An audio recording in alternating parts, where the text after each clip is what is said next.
Rajaku, Kaulah Rajaku dan sahabatku, dan sahabatku.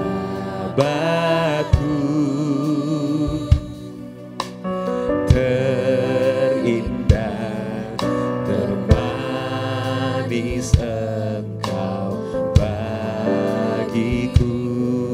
Ku sembah Kau, ku sembah Kau dalam roh dan kebenaran. Ku sembah Kau, ku sembah Kau dalam roh dan kebenaran. Tak seorang pun juga seperti Kau, Yesus. Ku sembah Kau, oh, ku sembah Kau dalam roh dan kebenaran. Kami sembah Engkau Tuhan, haleluya. Dalam roh dan kebenaran, tak seorang pun juga seperti Kau, Yesus. Mari sembah Dia lebih lagi. Katakan, ku sembah Kau, ku sembah Kau dalam roh dan kebenaran.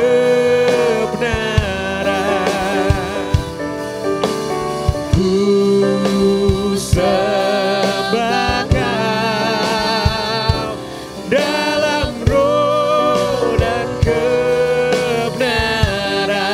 Tak seorang pun yang seperti-Mu, haleluya, Yesus. Mari angkat tanganmu, katakan, oh, ku sembah, ku sembah Kau dalam roh dan kebenaran. Ku sembah Kau, ku sembah Kau Tuhan, dalam roh dan dalam kebenaran, dalam roh dan kebenaran. Tak seorang pun juga seperti Kau, Yesus. Oh, ku sembah Kau Tuhan, ku sembah Kau dalam roh dan kebenaran.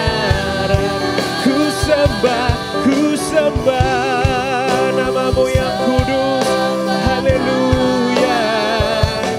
Dalam roh dan kebenaran, tak seorang pun juga seperti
Kudus, kuduslah namamu Tuhan. Datanglah kerajaan-Mu, jadilah kehendak-Mu di bumi seperti di surga. Pagi ini Tuhan, kami jemaat G2CC mau bersuka cita, mau bersorak-sorai meninggikan namamu Tuhan. Berkatilah ibadah kami hari ini bersama dengan malaikat-malaikat di surga menari-nari, memuji dan memuliakan nama Tuhan. Mari yang siap memuji Tuhan sama-sama kita katakan, amin. Berikan kemuliaan buat Tuhan saudara.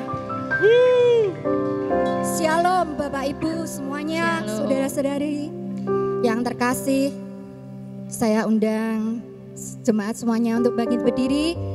Mari kita sama-sama bersorak bagi Tuhan kita. Yesus Allah yang dahsyat, bersorak panggil namanya.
Kalahkan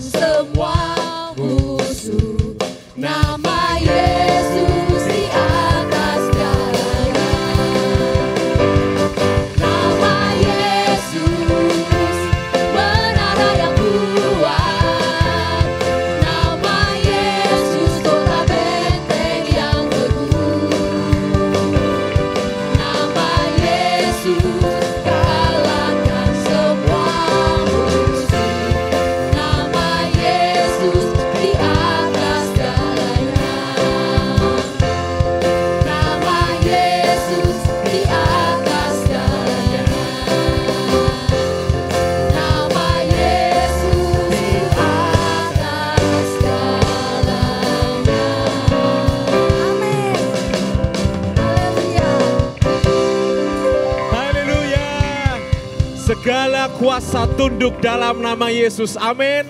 Siap bersorak memuji Tuhan lebih lagi? Yang siap tepuk tangan buat Tuhan Yesus.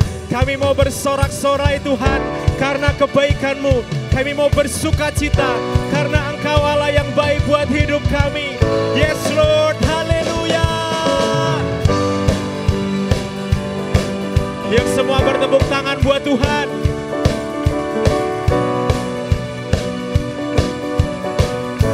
Kau batu karang Tuhan, batu karang yang teguh. Dialah kota benteng dan perisaiku, kota benteng dan perisaiku. Yang menang kalahkan mau. Dialah penyelamat, penyelamat yang bangkit dan hidup. Mari angkat tanganmu, katakan haleluya.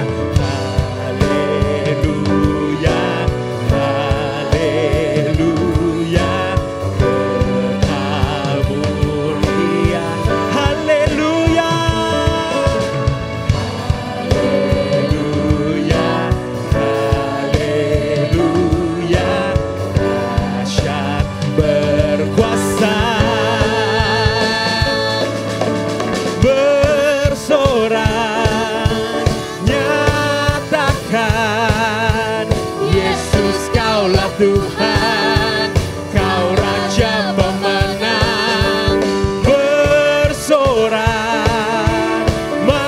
masyurkan. Yesus Kaulah Tuhan, Juru Selamat dunia. Wow.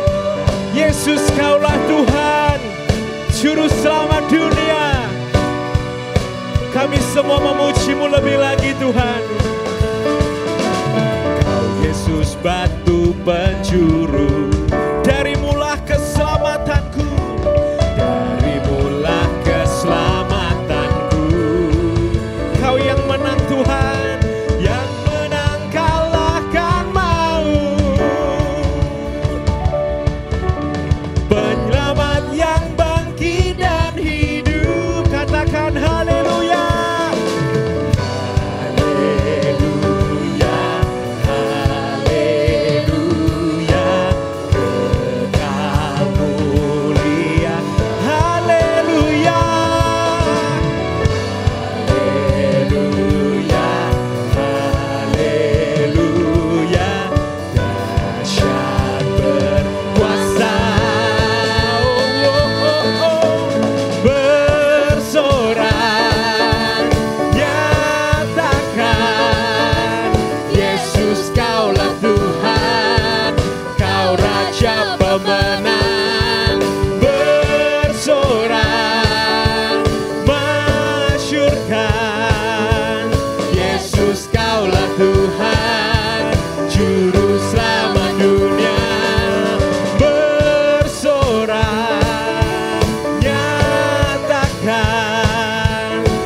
Agung dan perkasa, megah dan berjaya.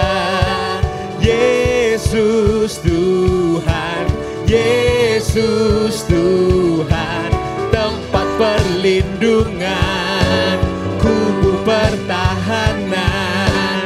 Yesus Tuhan, Yesus Tuhan, agung dan perkasa, dan berjaya. Yesus Tuhan, Yesus Tuhan, tempat perlindungan, kubu pertahanan. Yesus Tuhan, Yesus Tuhan, bersorak, nyatakan Yesus Kaulah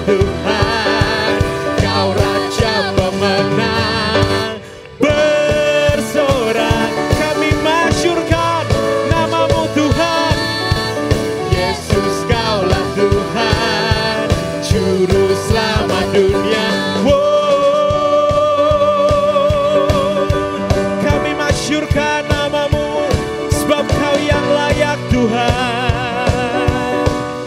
Oh yeah, haleluya. Oh thank you Lord, thank you Lord, thank you Jesus. Sungguh hati kami bersuka cita Tuhan karena Engkau. Paulus kepada Timotius itu ada banyak sekali nasihat-nasihat yang mengencourage anak ini. Supaya dia menjadi orang-orang yang dipakai untuk kemuliaan Tuhan. Paulus tentu melakukan reproduksi kehidupan. Supaya ada orang-orang yang melanjutkan pelayanan dan kehidupannya. Dan tema pada pagi ini adalah bagaimana kita untuk dipersiapkan, dipakai dan digunakan untuk pekerjaan-pekerjaan yang mulia. Katakan pekerjaan-pekerjaan yang mulia. Otomatis kalau kita definisikan pekerjaan-pekerjaan yang mulia, maka pasti ada pekerjaan-pekerjaan yang tidak mulia. Nah, saudara-saudara, kita akan membaca bersama-sama dari kitab 2 Timotius pasal 2 ayat 20 dan 21. 2 Timotius pasal 2 ayat 20 dan 21. Kita baca sama-sama 2-3. Dalam rumah yang besar bukan hanya terdapat perabot dari emas dan perak, melainkan juga dari kayu dan tanah. Yang pertama dipakai untuk maksud yang mulia dan yang terakhir untuk maksud yang kurang mulia. Lanjut. Jika seorang menyucikan dirinya dari hal-hal yang jahat, ia akan menjadi perabot rumah untuk maksud yang mulia. Ia dikuduskan, dipandang layak untuk dipakai tuannya dan disediakan untuk setiap pekerjaan yang mulia. Jadi kita akan belajar apa maksud Rasul Paulus bicara tentang pekerjaan yang mulia dan menganalogikan hidup kita sebagai perabot di dalam rumah. Mari kita lihat yang pertama saudara, kita bahas dulu apa itu yang disebut dengan perabot di dalam rumah. Saudara punya rumah? Di dalam rumah pasti banyak perabot. Amin, amin. Dan setiap perabot di dalam rumah itu saudaraku memiliki fungsi dan perannya masing-masing. Bahkan jika kita lihat dari aspek kualitas beda-beda. Ada Q1, KW1, KW2, ada tiruan, ada yang simelekete, ada juga barang yang berkualitas. Yang ingin Abuna jelaskan kepada kita semua bahwa sebuah rumah punya banyak perabot di dalamnya. Dan setiap perabot di dalam rumah itu, mau semewah apapun rumahnya, mau sekeren apapun rumahnya, setiap perabot yang ada di dalamnya memiliki standar kualitas dan standar peran yang tidak sama. Paham saudara-saudara? Ada yang dipakai untuk hal-hal yang baik, yang keren. Ada yang dipakai untuk hal-hal yang kurang keren. Namanya saja perabot, dia difungsikan. Nah, ada yang kualitasnya bagus dan ada yang kualitasnya kurang bagus.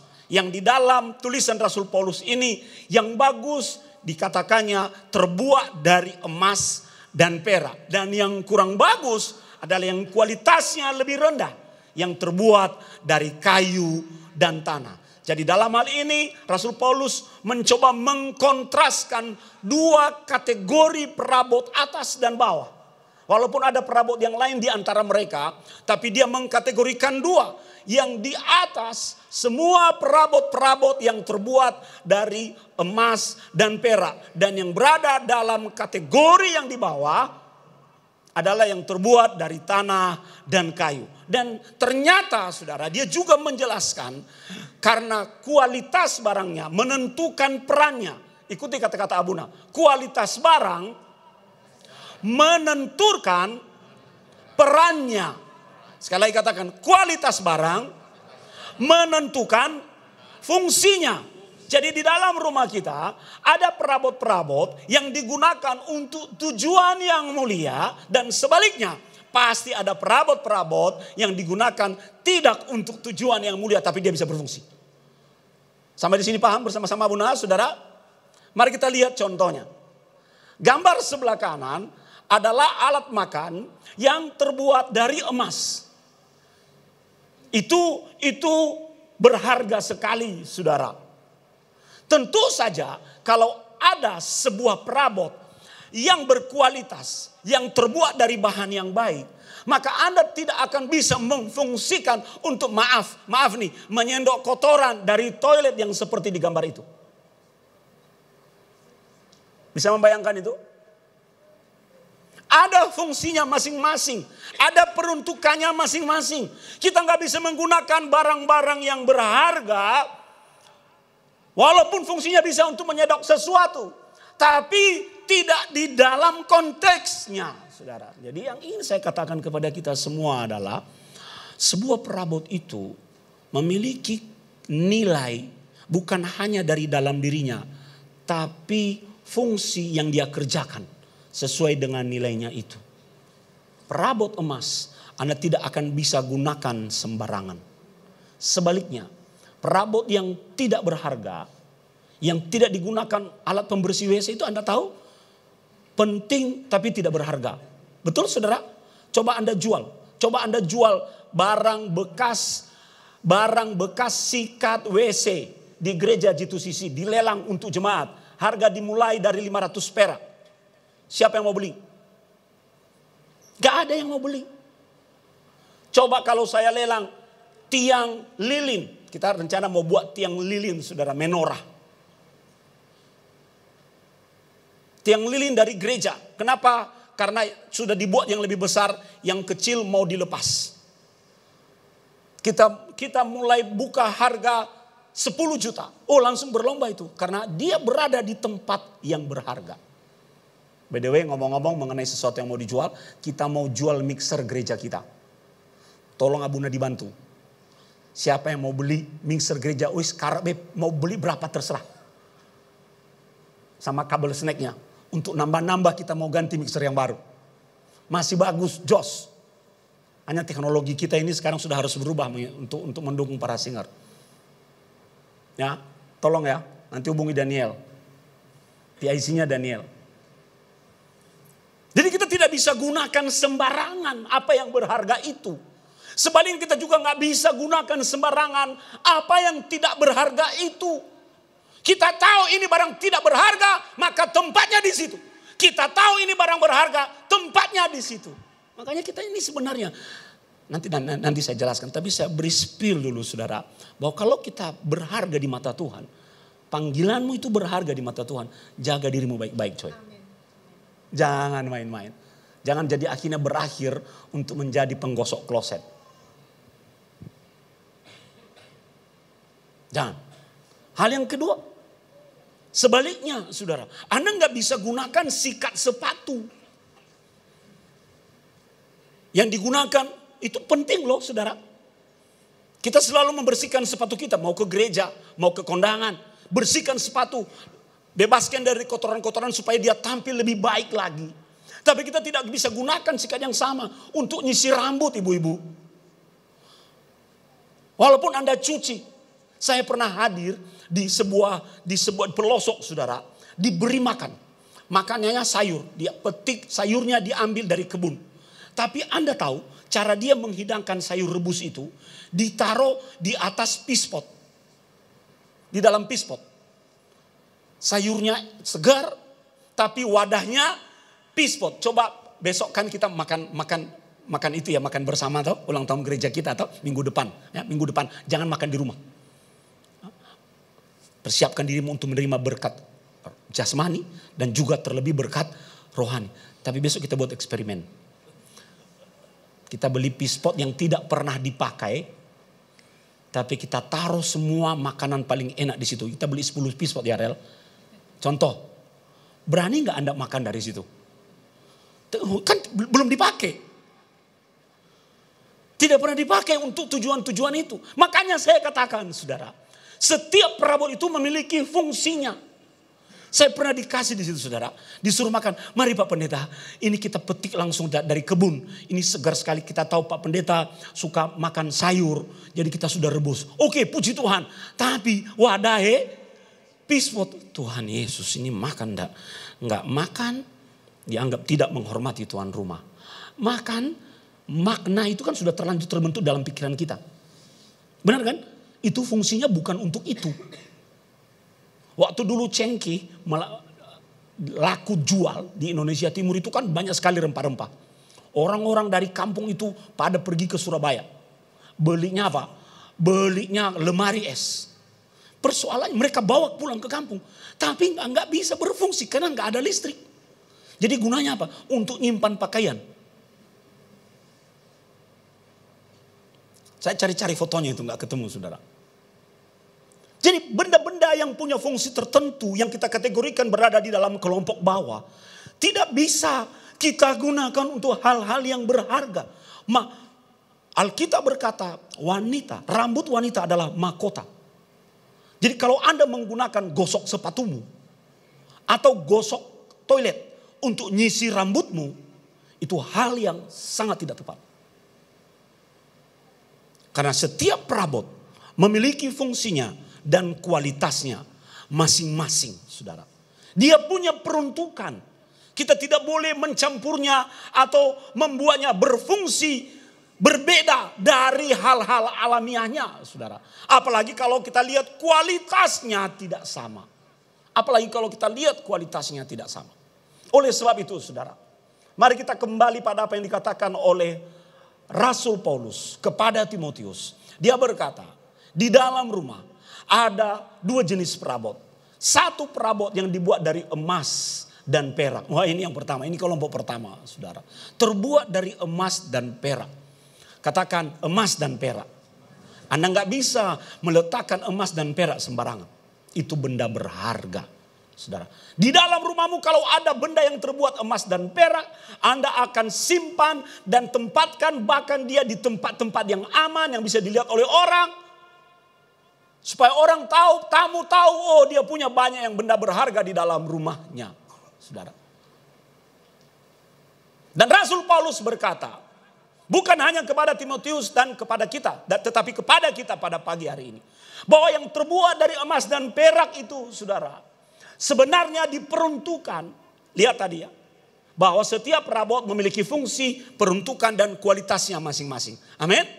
Ya, kalau kualitas tinggi Anda gunakan untuk tujuan-tujuan yang lebih tinggi. Demikian sebaliknya. Jadi kalau di dalam rumah kita ada perabot yang terbuat dari emas dan perak, maka Rasul Paulus berkata, perabot itu akan digunakan untuk tujuan dan maksud yang mulia. Digunakan untuk maksud yang mulia. Nanti kita akan mulai membayangkan, saudara. Karena kita berharga di mata Tuhan, maka kita adalah ciptaan berharga. Amin. Jadi di mata Tuhan kita itu kayu dan tanah atau emas dan perak. Emas dan perak dengan sendirinya, emas dan perak itu digunakan untuk tujuan-tujuan yang mulia. Jadi kalau kita dipersepsikan sama seperti emas dan perak, maka keberadaanmu, panggilanmu, pelayananmu atau apapun, nanti kita menuju ke sana, adalah diperuntukkan untuk tujuan-tujuan yang mulia. Rasul Paulus menggunakan kata honor di situ. Kata honor itu di situ pertama diterjemahkan sebagai berharga. Katakan berharga. Jadi jaga dirimu baik, jaga setiap benda yang ada di dalam rumah saudara. Berharga. Berharga itu tidak boleh sembarangan ditaruh. Tidak boleh sembarangan difungsikan. Dia memiliki posisi yang terhormat karena sifatnya yang seperti itu. Bahkan kata tujuan mulia di sini juga diterjemahkan sebagai sebuah benda yang diciptakan untuk mengangkat martabat. Kenapa dalam pesta atau kegiatan-kegiatan tertentu perempuan itu menggunakan aksesoris? Apa aksesoris perempuan? Anting-anting, apalagi gelang, apalagi cincin, apalagi kalung, apalagi gelang kaki. Kenapa? Kenapa ada aksesoris itu? Untuk menciptakan yang namanya keberhargaan itu, saudara. Karena perabot kecantikan yang Anda gunakan akan ikut mengangkatmu seperti apa. Makanya saya suka ngomong pada anak-anak saya terutama Kalian itu sudah punya panggilan. Keberhargaanmu ditentukan dari sana. Jangan downgrade hidupmu. Jangan downgrade. Kacau dunia persilatan nanti. Jangan hanya gara-gara urusan WC orang tuamu dipanggil. Ini penting buat anak-anak yang lain, saudara. Ini penting sekali. Ada yang namanya kehidupanmu itu sudah diset ke situ. Nah, kita harus menganggap diri kita ini berharga di mata Tuhan. Amin, amin. Jadi jangan merasa bahwa aku hanya bisanya di sini. Nggak bisa. Destinimu itu nggak di situ, saudara, sebagai anak Tuhan. Karena nanti kita akan belajar bahwa Rasul Paulus menggunakan perabot ini sebagai analogi untuk menjelaskan siapa kita. Benda-benda yang terbuat dari emas dan perak itu Bapak Ibu digunakan untuk tujuan-tujuan yang bermartabat, terhormat, dan menjadi benda yang sangat penting. Coba bandingkan dibanding benda yang terbuat dari kayu dan tanah. Sebab kata perabot di situ, saudara. Kata perabot yang kan tadi ada perabot dia. Kata perabot itu diterjemahkan atau berasal dari pengertian bejana, vessel, bejana. Nah, kalau Anda punya bejana yang terbuat dari emas dan perak, maka pasti akan berharga dan Anda tempatkan di tempat yang semestinya. Sebaliknya, kalau bejana yang adalah perabot di dalam rumahmu terbuat dari kayu, udah busuk-busuk, udah hancur, udah jelek, Anda mau taruh itu di ruang tamu? Hah? Nah, sekarang bayangkan Anda itu bejana yang terbuat dari emas. Coba mulai bayangkan, Anda itu bejana yang terbuat dari perak. Tempatmu sekarang ada di mana? Benda-benda yang tidak berharga seperti ini dionggokkan begitu saja, ditaruh begitu saja di tempat biasa. Tidak mungkin ada di ruang tamu. Di dalam masyarakat Romawi di masa itu, saudara, sebenarnya bukan orang Cina yang memulainya, saudara. Walaupun produksi yang paling terkenal dari sana, orang-orang Romawi itu suka membuat bejana yang indah, keramik. Dan itu ditaruh dalam ruangan. Nah, karena harganya mahal, saudara, harganya mahal, maka mulai muncul peniru-peniru. Nah, kita bukan peniru, kita barang ori. Makanya untuk membedakan barang asli dengan barang peniru, di bawahnya ditulis, diberikan stempel sincere. Sincere artinya murni. Dan disitulah muncul penutup surat sincerity. Dengan hati yang murni, dengan hati yang jujur. Jadi tidak ada pengotor, dibuat dari barang asli. Nah, Anda sekarang bisa bayangkan benda yang seperti ini tidak mungkin kita taruh di ruang tidur utama kita, atau tidak mungkin kita taruh sebagai hiasan di ruang tamu di mana orang akan datang. Dia berfungsi tapi tempatnya di luar, bukan di tempat yang terhormat. Makanya di situ dikatakan dia berfungsi tapi untuk tujuan-tujuan yang kurang mulia. Makanya di situ lawannya honor menjadi dishonor. Tapi coba lihat terjemahan dishonor itu. Coba lihat terjemahannya, hina. Walaupun dia berfungsi, saudara, ada celah dan aib.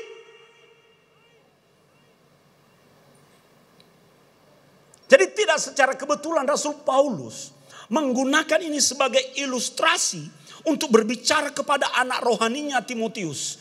Dia menggunakan ini sebenarnya bukan untuk menghina perabot itu, tapi dia menggunakan perabot ini sebagai analogi untuk menjelaskan siapa Timotius dan siapa kita. Untuk menjelaskan apa sesungguhnya fungsi Timotius dan apa sesungguhnya fungsi kita di dalam Tuhan.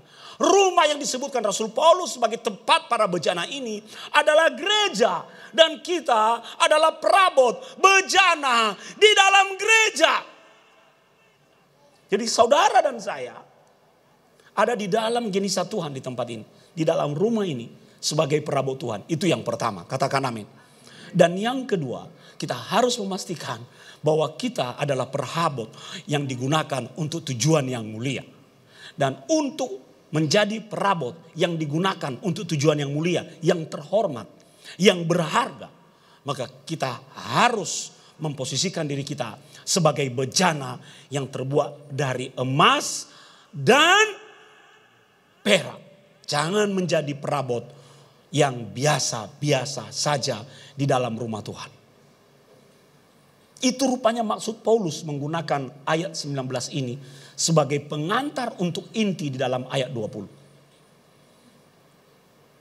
Siapa perabot itu? Timotius. Siapa perabot itu? Saudara dan saya. Rumah yang digambarkan Rasul Paulus ini apa? Rumah Tuhan. Jadi di dalam rumah Tuhan kita harus memastikan jangan sampai kita menjadi perabot yang tidak dipajang karena dianggap tidak berharga. Jangan sampai kita menjadi perabot yang tidak berfungsi atau tidak difungsikan karena dianggap tidak berharga dan tidak pada tempatnya. Itu mengerikan, saudara. Kalau kita menjadi perabot yang hanya diciptakan untuk menjadi menempati tempat yang tidak layak. Padahal destiny kita adalah sesuatu yang layak. Kita harus mengevaluasi diri kita dan panggilan kita kembali. Oleh sebab itu, kasih tahu kiri kananmu, katakan, kamu diciptakan untuk tujuan yang mulia. Sebab kita semua berharga di mata Tuhan. Amin. Nasib kita, destiny kita diciptakan berharga. Tuhan menciptakan kita sebagai emas dan perak. Jadi kalau Tuhan menciptakanmu sebagai emas dan perak, jangan punya mentalitas kayu. Dan jangan punya mentalitas bejana yang terbuat dari tanah. Itu intinya, saudara. Nah, bagaimana caranya? Agar kita menjadi orang-orang yang menjadi perabot dalam rumah Tuhan. Yang diciptakan untuk pekerjaan-pekerjaan yang mulia, saudaraku. Maka ada 3 hal dari tulisan Rasul Paulus itu yang menjadi pembelajaran buat kita. Yang pertama, kita dikuduskan.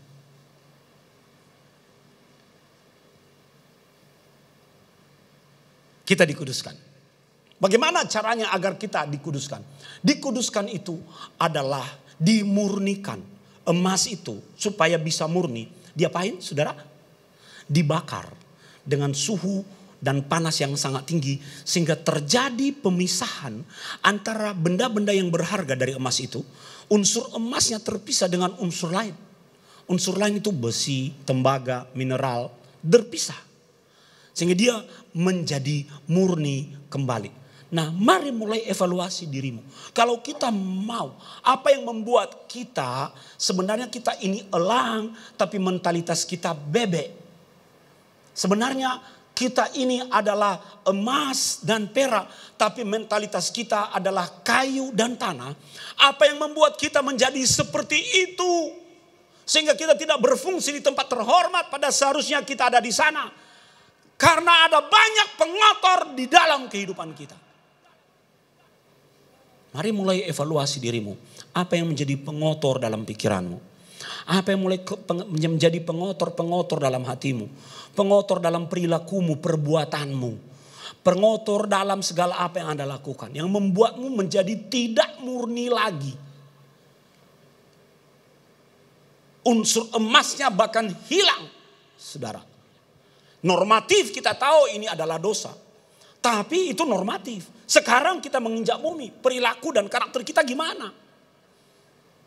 Mari kita bersihkan diri kita. Tuhan udah mau datang. Saudara.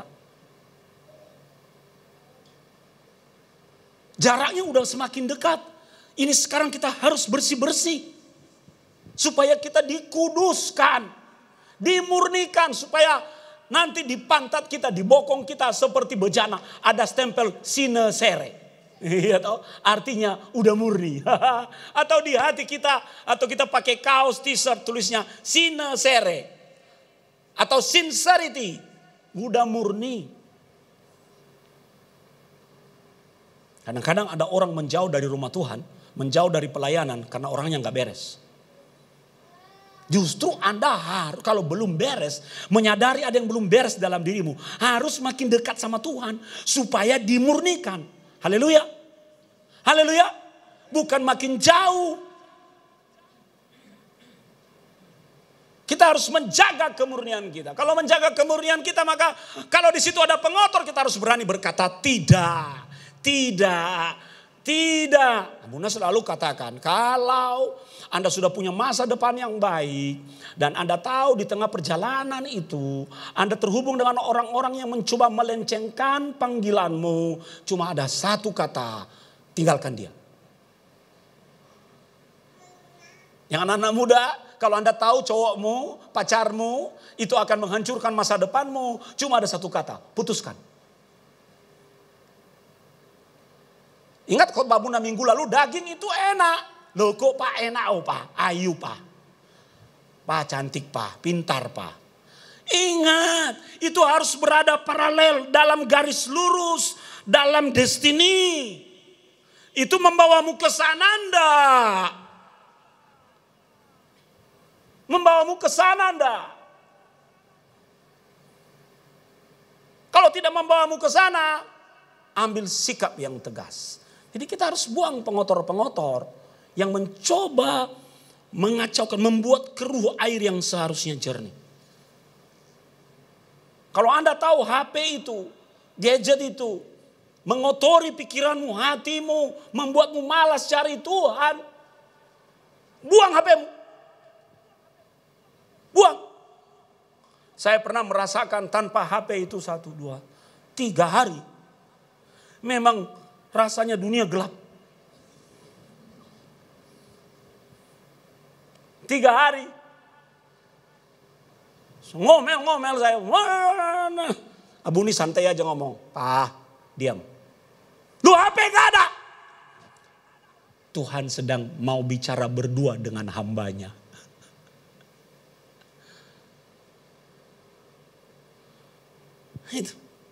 Itu pengotor. Kenapa anak sekarang berani melawan orang tua? Karena dia lihat contohnya dari gadget-gadget itu. Berani melawan. Cobalah biasa, coba ya. Matikan HP-mu sehari aja, coba. Matikan. Nanti hidupmu indah loh. Coba kita lihat. Jadi kita harus berani mulai memisahkan diri kita. Kita menarik garis yang tegas. Yang ini tidak boleh. Tidak boleh. Tidak boleh. Tidak boleh. Saya sekarang berani berkata tidak. Kalau walaupun seenak apapun makanannya.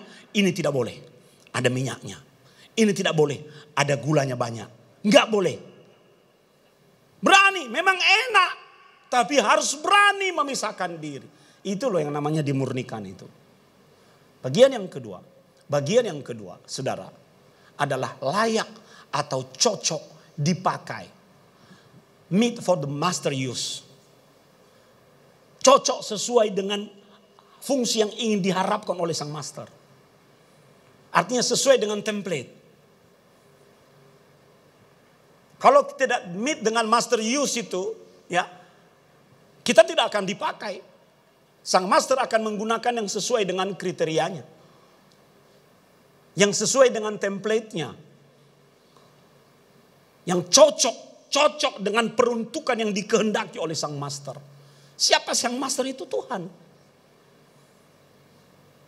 Makanya ada dalam penerimaan pegawai itu selalu dicek. Cocok nggak dengan kebutuhan dari sebuah perusahaan. Betul ya Pak Daniel? Dan kecakapannya memenuhi nggak standar kita. Nah kita mari bertanya dalam diri kita.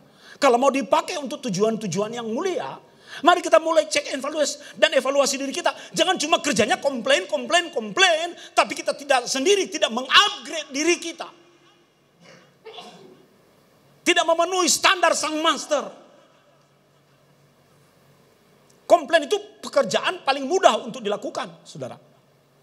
Tapi mengupgrade diri kita. Kita kadang-kadang gak mau, kita mau langsung cepat. Ya, karena kenapa? Kita bayar harga kalau namanya di-upgrade itu.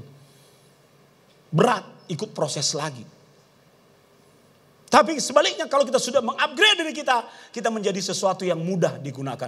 Kalau mudah digunakan itu kan enak, tahu saudara, tidak rumit, tidak prosesnya gini. Kita cenderung mencari barang yang mudah kita pergunakan. Benar ya? Kalau sulit kita gunakan, malah angel. Gak angel. Boleh sing gampang. Karena hidup makin simpel. Master akan memperlakukan kita seperti itu. Kita mudah digunakan enggak? Kalau yang membuat itu jadi sulit adalah diri kita sendiri. Dia tidak mau pakai kita. Saya selalu ingatkan kita semua, termasuk mengingatkan diri Abuna. Kalau engkau tidak bisa digunakan, jangan pikir pekerjaan Tuhan gagal. Tuhan akan pakai orang lain. Dia mudah sekali melakukan replacement. Dia pakai orang lain. Karena rencananya tidak pernah gagal. Kalau Anda tidak mau, no problem. Pekerjaan Tuhan tetap berjalan. Tuhan pakai orang lain. Selalu seperti itu. Jadi mari kita menjadi orang yang mudah digunakan. Dan mendatangkan hasil. Profitable. Artinya bukan mendatangkan hasil hanya secara ekonomi. Kita pahami ini saudara. Tapi profitable di sini kita memperlihatkan manfaat. Di dalam rumah itu kita harus memperlihatkan manfaat. Mari mulai bertanya, manfaat ke apa toh? Apa yang bisa aku lakukan dengan talenta yang aku miliki? Orang itu punya 5 talenta, no problem. Aku punya 1.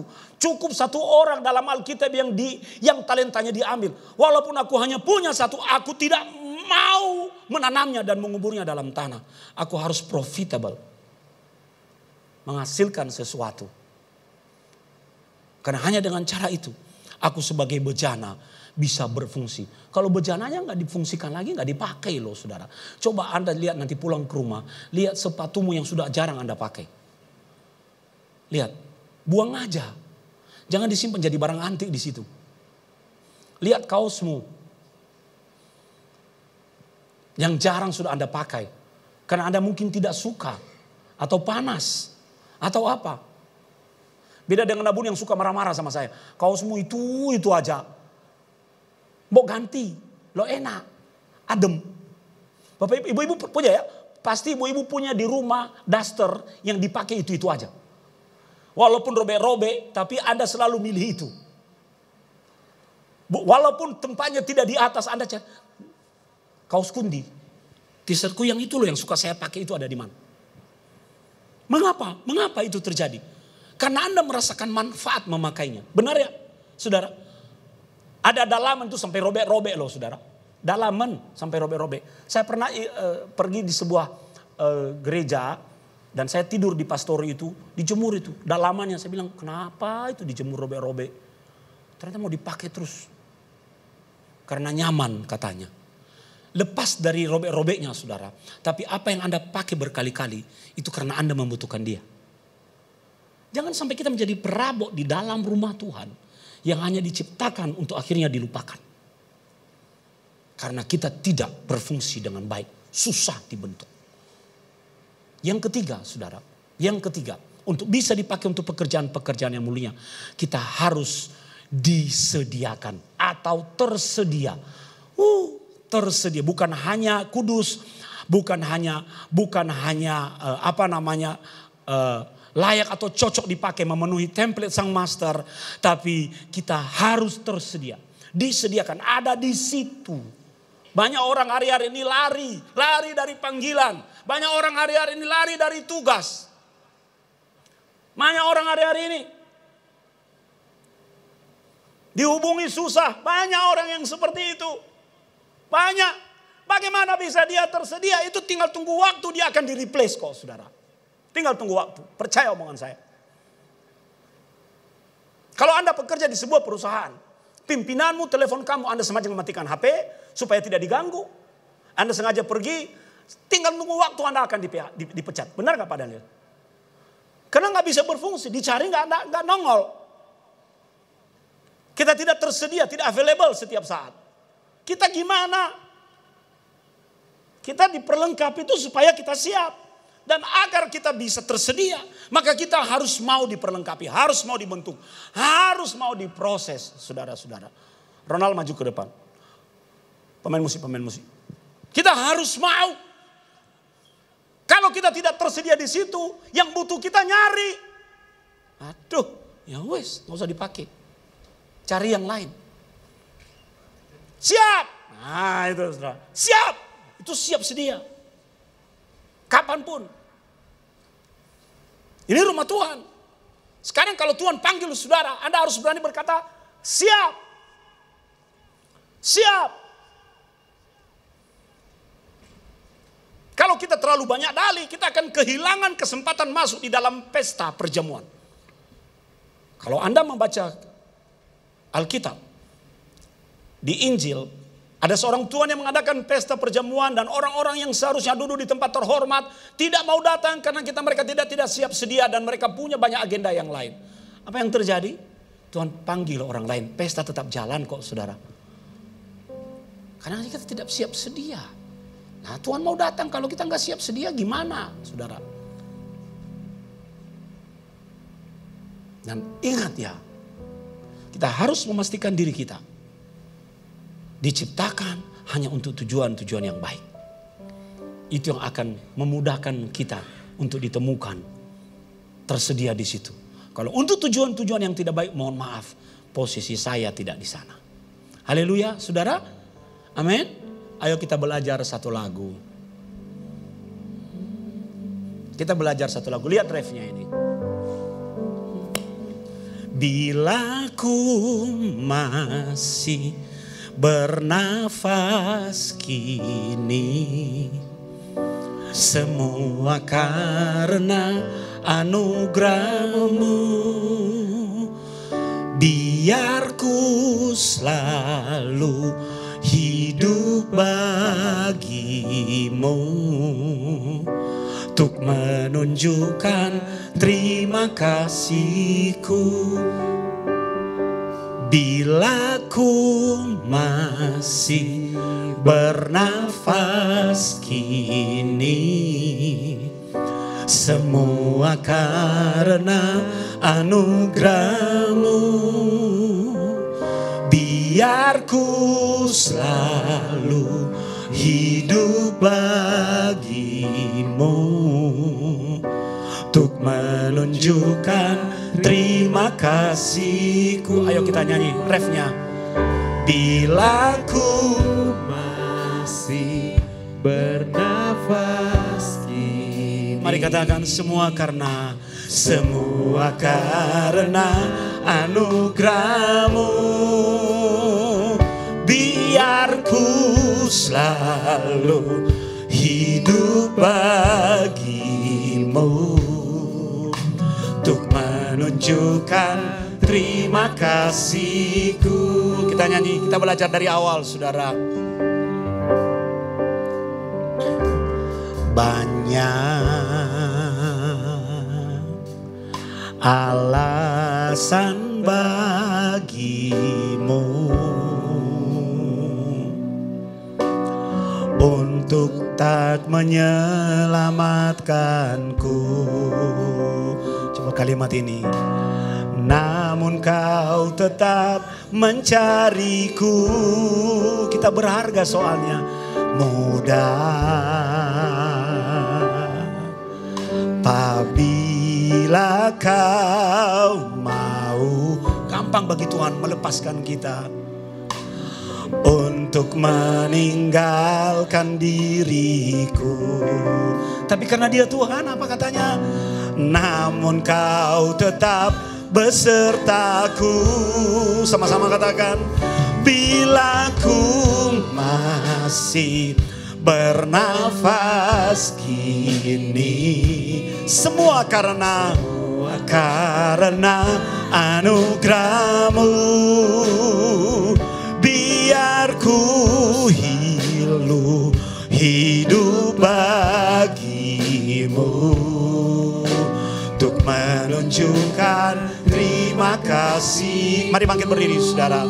Kita nyanyikan lagu ini sebagai doa di hadapan Tuhan. Cermati kata-katanya. Banyak alasan bagi-Mu untuk tak menyelamatkanku. Namun Kau tetap mencariku. Mudah apabila Kau mau untuk meninggalkan diriku. Namun kau tetap besertaku bila ku masih bernafas kini. Semua karena anugerah-Mu, biar ku selalu hidup bagi-Mu, untuk menunjukkan terima kasih-Ku. Mari letakkan kedua tanganmu di dadamu. Katakan, bila ku masih bernafas. Terima kasih Tuhan, Kau masih pakai kami walaupun kami masih kotor, tidak mau punya banyak dalih, tidak sesuai dengan template-Mu. Engkau tidak pernah meninggalkan dan membuang kami Tuhan. Terima kasih Tuhan. Mari Bapak Ibu ambil satu komitmen pada Tuhan. Katakan, bila ku masih bernafas kini. Semua karena anugerah Tuhan, saudara. Karena anugerah-Mu, biar ku bersyukur Anda masih dipakai Tuhan. Nyanyikan lagu ini seperti Anda berada di depan Tuhan. Menunjukkan terima kasih-Ku.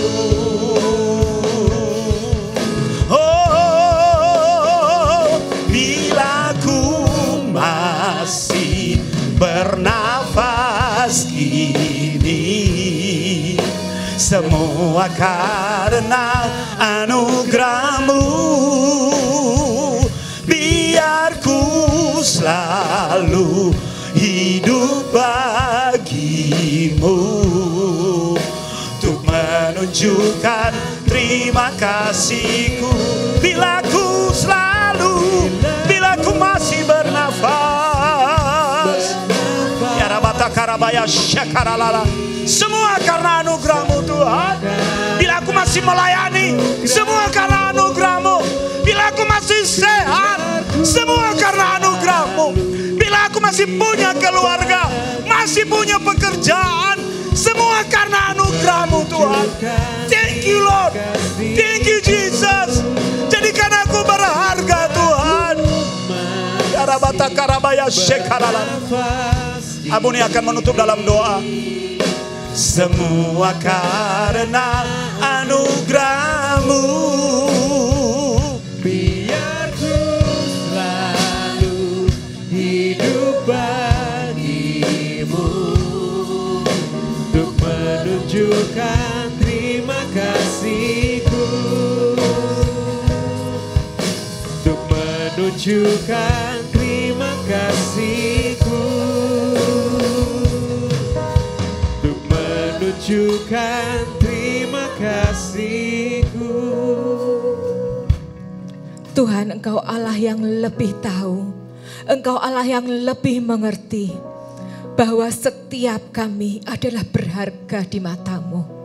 Dan biarlah kami menghiasi kenisah Tuhan sebagai logam yang mulia, seperti emas dan seperti perak, sesuatu yang berharga yang menghiasi rumah Tuhan. Dan Engkau Roh Kudus, Engkau ada di sini. Usik setiap hati kami agar kami menemukan jati diri kami, bahwa kami diciptakan Tuhan untuk pekerjaan-pekerjaan yang mulia, sehingga kami siap untuk kembali dimurnikan, kami dilayakkan, kan kami disediakan khusus untuk dipakai oleh Tuhan. Terima kasih Tuhan untuk pagi hari ini. Urapi kembali hamba-Mu, urapi setiap kami. Di dalam nama Tuhan Yesus kami berdoa. Bersama kita katakan amin. Silakan duduk Bapak Ibu, kita akan dengarkan pengumuman.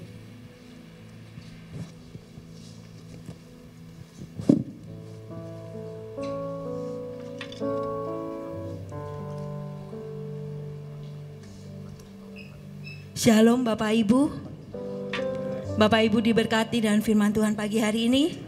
Puji Tuhan, terima kasih Abuna untuk pelayanannya. Tuhan Yesus senantiasa memberkati. Info gereja dalam sepekan. Kami menyambut jemaat yang baru pertama kali hadir di dalam ibadah G2CC. Dan jika belum mempunyai tempat ibadah yang tetap, kami menantikan kehadiran Bapak Ibu Saudara di ibadah G2CC berikutnya. Ibadah raya, nanti sore masih ada ibadah raya masih bersama dengan Abuna Sony Saluku pukul 17.00. Kemudian ada firman online juga di channel YouTube Pastor Sony Saluku pukul 17.00. Hari Rabu ada firman online bersama dengan Pastor Sony Saluku masih tetap di channel YouTube Abuna Sony Saluku pukul 19.00 sampai dengan pukul 20.00. Kemudian hari Jumat ada Breakthrough Prayer di tempat ini pukul 17.00 sampai dengan pukul 18.00. Hari Sabtu tanggal 28 September untuk ibadah Komsel Youth 4G diliburkan. Kemudian hari Minggu kita akan bertemu lagi dalam ibadah istimewa dalam rangka ulang tahun G2CC yang ke-11. Tanggal 29 September pukul 08.00. Ibadah hanya satu kali saja dan sorenya ada ibadah online di channel YouTube Pastor Sony Saluku.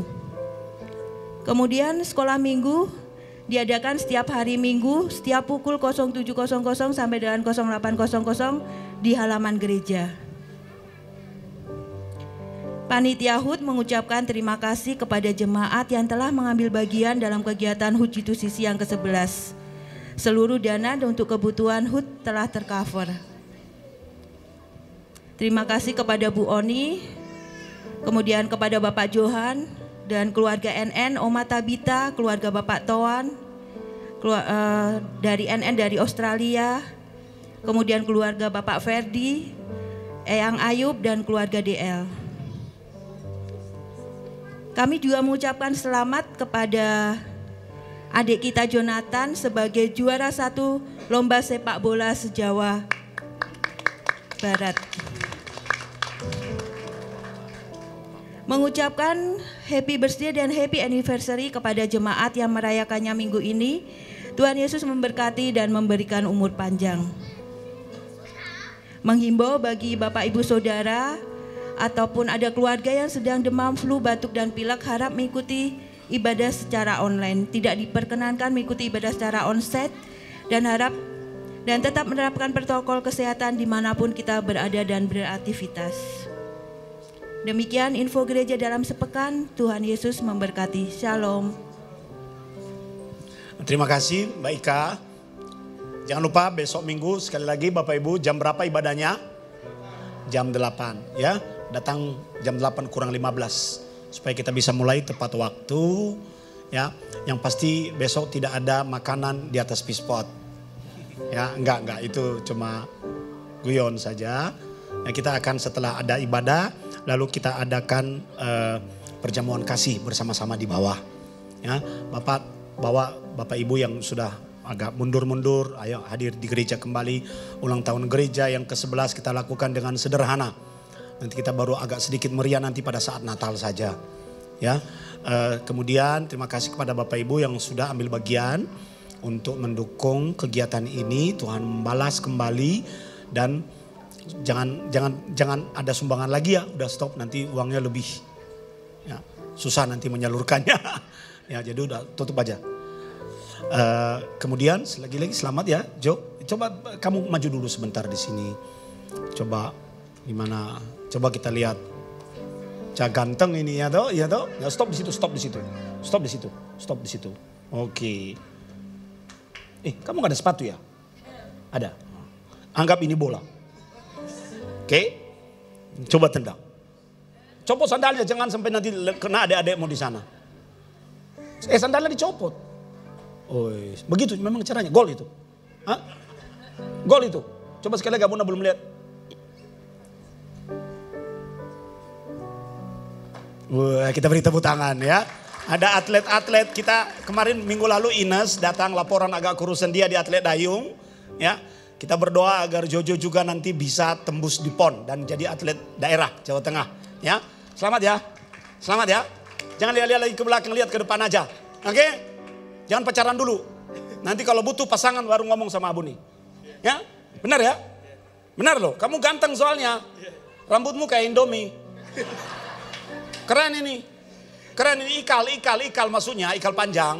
Ini kalau disetel kayak bentuk Korea itu, wah, begitu ada yang melihat, aduh, Jo, itu akan terjadi nanti ya. Selamat ya coy. Good job. Ya, Abuna senang sekali. Keren. Baik, Bapak Ibu, kita akan berdoa. Kita akan berdoa untuk anak-anak sekolah minggu, baru nanti berulang tahun. Mundur, nanti nggak bisa doain, mundur. Oke, mundur. Ya. Gimana tadi sekolah minggu? Kok banyak hari ini ya, puji Tuhan ya.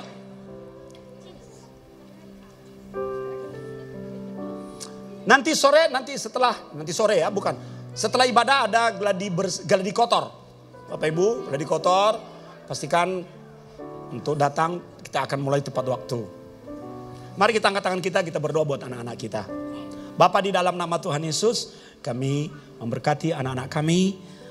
Walaupun mereka kecil, tapi kami percaya Engkau sudah memilih dan mempersiapkan anak-anak ini menjadi alat Tuhan yang hebat. Berkati mereka dan berikan masa depan yang baik. Persiapkan sesuatu yang kudus dan mulia untuk hidup anak-anak kami ini Tuhan. Mereka akan memiliki karakter yang baik, dipersiapkan untuk pekerjaan-pekerjaan yang mulia. Seperti firman-Mu katakan, itu akan terjadi. Mereka akan jadi terang dan jadi berkat di lingkungan teman-teman mereka, dalam lingkungan keluarga, dimanapun mereka pergi. Berkati guru-guru sekolah minggu, di dalam nama Tuhan Yesus kami berdoa. Sama-sama kita katakan, amin.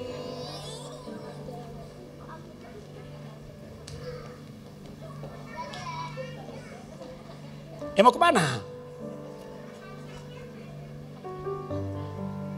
Mau kemana? Si kakak Cici. Oke, mari kita bangkit berdiri, kita akan berdoa buat yang berulang tahun Bapak Ibu. Yang kemarin belum saya doakan, Ellen mana ulang tahun, Johnny dan Siska wedding anniversary. Kita akan akhiri ibadah kita. Siapa lagi ya? Evan yang mana? Oh, mana Evan? Erina ulang tahun ya?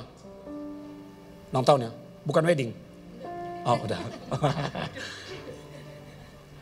Evan mana Evan? Johnny, Siska mana Johnny?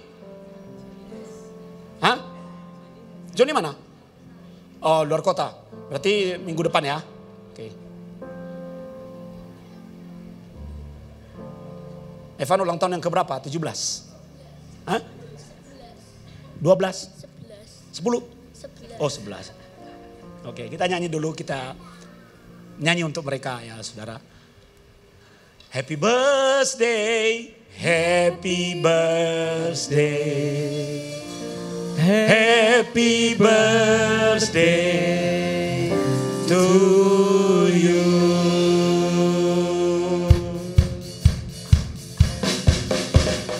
Umur panjang di tangan kanan, di tangan kirimu kekayaan dan kehormatan sampai selamanya. Umur panjang di tangan kananmu, di tangan kirimu kekayaan dan kehormatan sampai selamanya, sampai selamanya, sampai selamanya. Oma David juga ulang tahun, betul itu. Mari kita angkat tangan kita. Tuhan, kami berdoa untuk Oma David, beri kesehatan yang baik, terutama buat kakinya. Semua baik tulang-tulangnya, semua organ dalam tubuhnya, metabolisme tubuhnya baik. Sehingga dia tetap sehat dan umur panjang dan tetap sehat. Berikan ketenangan di dalam pikirannya. Dan apa yang menjadi beban-bebannya Tuhan ikut campur tangan. Ada sukacita sorga mengalir dalam hatinya. Biar di usianya yang bertambah 1 tahun lagi tahun ini, dia akan melihat kebahagiaan Yerusalem. Semua baik-baik saja. Karena dia berharap dan percaya akan campur tangan Tuhan. Tuhan, berdoa buat Evan. Berkat anak laki-laki milik pusaka Tuhan turun atasnya. Berkati anak ini. Masa depan yang baik Engkau berikan kepadanya. Kecerdasan, kepintaran. Dan berkati tangannya agar apa yang dikerjakan oleh tangan ini berhasil. Aku melihat hal-hal besar akan terjadi untuk masa depan anak ini. Dan pimpin langkahnya, hidupnya. Siapkan dia Tuhan. Karena Tuhan akan berkarya dengan hebat dalam hidupnya. Terima kasih atas pertambahan usia 1 tahun lagi Engkau berikan kepadanya. 1 tahun lagi Engkau tambahkan juga usia bagi Ellen. Berikan hikmat dan bijaksana sebagai ibu yang luar biasa di dalam rumah tangga. Istri yang baik dan cakap bagi suami. Dan ibu bagi anak-anak. Berkati kerinduan hatinya. Setiap pekerjaan yang Kau percayakan di tangannya, Tuhan membuat berhasil. Beri kesehatan yang baik dan tangan Tuhan yang kuat. Selalu menyertai dan memimpin hidupnya dan menjaganya. Berkati pelayanannya Tuhan. Berdampak dan semakin luas. Juga hal yang sama terjadi pada Erdina. Pelayanan yang diurapi dan diberkati oleh Tuhan. Umur panjang di tangan kanannya, kekayaan dan kehormatan di tangan kirinya. Kau memberkati hidupnya dengan Jerusalem blessing. Apa yang menjadi kerinduan hatinya Tuhan selalu dengar. Dan Tuhan pimpin hidupnya, keluarganya dan anak-anaknya. Semua baik-baik saja di dalam Tuhan. Pakai hidupnya Tuhan. Berikan kepadanya hati yang makin mengasihi dan cinta Tuhan. Bapa Surgawi, kami berterima kasih. Membawa dalam tangan-Mu Ibu Sylvie. Yang sedang berjuang untuk mengatasi sakit penyakitnya. Apapun itu Tuhan. Kami percaya roh kehidupan itu berasal dari Tuhan. Dan setiap sakit penyakit, roh cancer dalam tubuhnya kami kutuk, kami tolak, kami patahkan. Di dalam nama Tuhan Yesus. Kami boleh melihat dia sembuh dan pulih kembali. Kami juga mendengar kabar yang baik. Operasi dari Om Himawan berjalan dengan baik. Kaki itu akan semakin kuat dan semakin kuat. Ada pemulihan dari pasca operasi dan Tuhan sendiri pimpin kembali ke Indonesia dengan keadaan yang baru. Terima kasih Tuhan. Kami berdoa untuk ibadah hari ulang tahun gereja kami minggu depan. Berikan cuaca yang baik. Tuhan panggil anak-anak-Mu yang sudah jauh dari Tuhan. Dari barat, timur, utara dan selatan. Penuhi rumah-Mu dengan jiwa-jiwa Tuhan.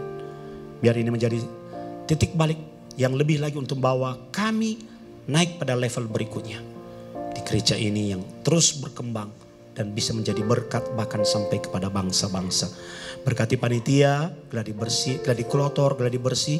Terima kasih buat setiap benih yang Kau kirim untuk melaksanakan kegiatan ini. Berkati untuk setiap benih yang ditabur itu kembali. Dan untuk berdoa kami dan untuk anak-anak-Mu Tuhan. Hamba berdoa dan kami semua sepakat berdoa. Berkati pekerjaan mereka, keluarga mereka, kesehatan mereka. Selama 1 minggu ini kami akan melihat keajaiban Tuhan terjadi. 5 roti 2 ikan akan berlipat kali ganda. Dan bahkan tersisa 12 keranjang. Every day with miracle. Terjadi dalam kehidupan anak-anak Tuhan di G2CC Family. Terima kasih Tuhan. Terima kasih kesempatan bagi kami. Bersyukur karena Tuhan memberkati hidup kami. Mengembalikan kembali apa yang sudah menjadi berkat dalam hidup kami itu kepada Tuhan. Untuk mendukung pekerjaan Tuhan di tempat ini melalui persembahan, persepuluhan dan apapun itu. Tuhan memberkati setiap benih itu. Dan tingkap-tingkap langit Tuhan buka. Buka kedua tanganmu Bapak Ibu. Pulanglah dengan membawa berkat Tuhan. Yevarecha Adonai feis mereka. Tuhan memberkati engkau dan melindungi engkau. Yair Adonai padaf elecha fehunecha. Tuhan menyinari engkau dengan wajahnya dan memberi engkau kasih karunia. Yisa Adonai panaf elecha feyashim lecha shalom. Tuhan menghadapkan wajahnya kepadamu di dalam shalomnya. Yang menerima berkat Tuhan berkata, amin.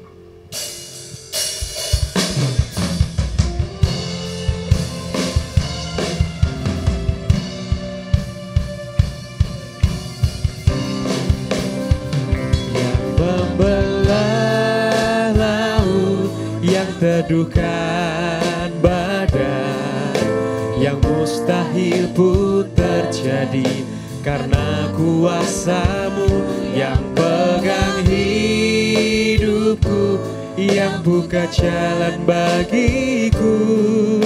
Kau pembuat mujizat sejati, yang membelah laut, yang teduhkan badai, yang mustahil pun terjadi, karena kuasa-Mu yang pegang hidupku, yang buka jalan bagiku. Kau pembuat mujizat sejati, yang membelah laut, yang teduhkan badai, yang mustahil pun terjadi, karena kuasa-Mu yang pegang hidupku, yang buka jalan bagiku. Kau pembuat mujizat sejati, Kau pembuat mujizat sejati, Kau pembuat mujizat sejati, sejati. Amin. Silakan duduk, silakan ambil saat teduh.